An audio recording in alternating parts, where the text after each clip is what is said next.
What is up, everyone? JD here. Hope you're doing well today. Got a review for you. Let's jump into it.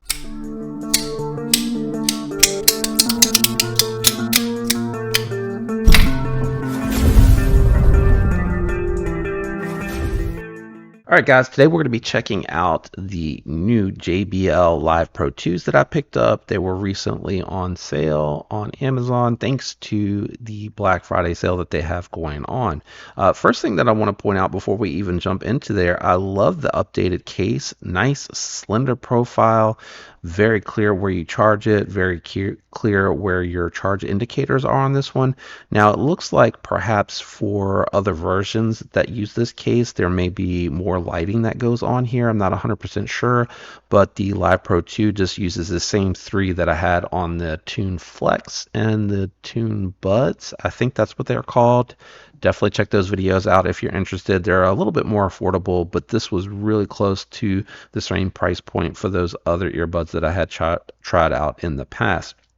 A couple of things that are different here on this particular one, they lay flat, whereas the buds and the flex drop in. So the magnet is kind of on the bottom end of the, I guess, the tube. I don't know what you want to call it, or I forget what it's called, but it's on the bottom part of that. So with this one here, what you'll notice is that the charge prongs are actually on the flat part where these lay in instead of being underneath the driver. That's the word I was trying to think of earlier.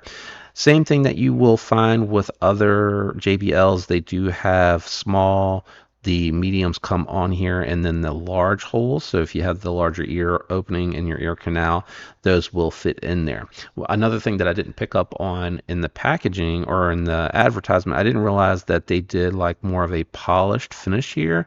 So give it a little bit more of an upscale look instead of it just all being coated with the same scratch resistant material. I'd say resistant, not proof. You know, it's going to scratch if you really try.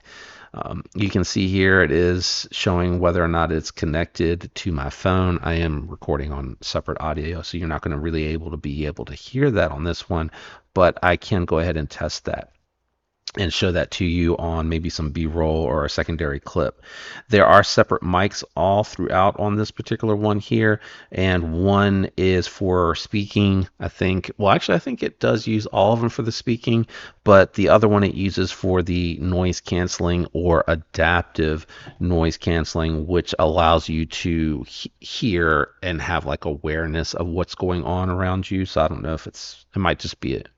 Yeah, it is adaptive noise canceling. I'm pretty sure my editor might have to correct me on that.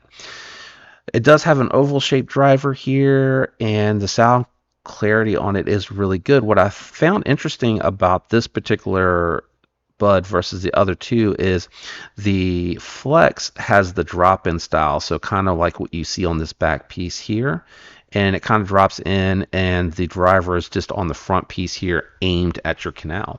The buds, which I think had a better sound experience from like the deep richness of the bass and the deeper tones and sounds in music and or audio when listening to podcasts, etc., is that those buds had kind of a directed driver that went in the ear canal a little bit there, and I did notice that I could go with the mediums on the Flex and I can on the Live Pro 2s. They work great, but the mediums on the buds kind of pushed back out a little bit. So I'm not really sure if it was just because of how far I went into the canal or not, but I went with the smaller adapters on the buds.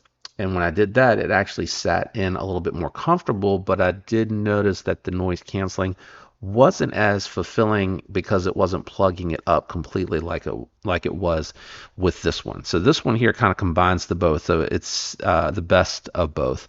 It sits in the ear comfortably like the Flex, and then it goes in the ear canal a little bit, not quite as aggressive as the buds. So it's really quite comfortable, and it seals up really well. Another thing that I noticed differently, all three use the app. And there was an update recently. I got to go back and read what the update was for, but I think There was some feedback that some folks were saying every once in a while you would kind of get like that robotic metallic sound. I think that was a firmware update that they did to correct that, because I think I remember seeing something about that being one of the things that it fixed with that update. So I'll keep an eye out from that. It happened on occasion. It wasn't really often, to be honest with you. On occasion that would happen, but I really didn't see that a ton.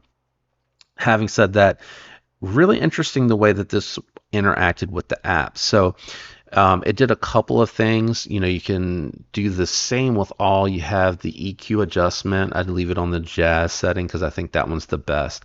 And then you can control through the app or through the bud, whether it's noise canceling, adaptive noise canceling, or talk through, I think is the other one. And there's a couple of other things where you can balance left to right. If you feel like you're hearing a little bit louder in one ear or the other, you can fine tune that, which is great with these. And then it'll let you know if you're using Siri or Android or whatever it is that you're using for your talking assistant. It'll just interact with that assistant a little bit better, I guess, is what it's trying to say. And then with this, when you're adjusting it, it actually uses the noise and the way that the microphone is picking up on it to adjust how sensitive the mic is for the noise canceling and the adaptive. So it asked for me. It was funny. I was literally sitting in front of the sound bar of the TV because it was telling me to get to closer to something that was louder, and it was I heard the noise canceling and it was working, but then it strengthened it when I got closer to that, and it kind of tuned it through the app. So that was something interesting to take note of this particular earbud. So shorter term review, haven't had these quite as long. I just really wanted to talk about some of the differences. The runtime, I'm not really noticing a huge difference on there.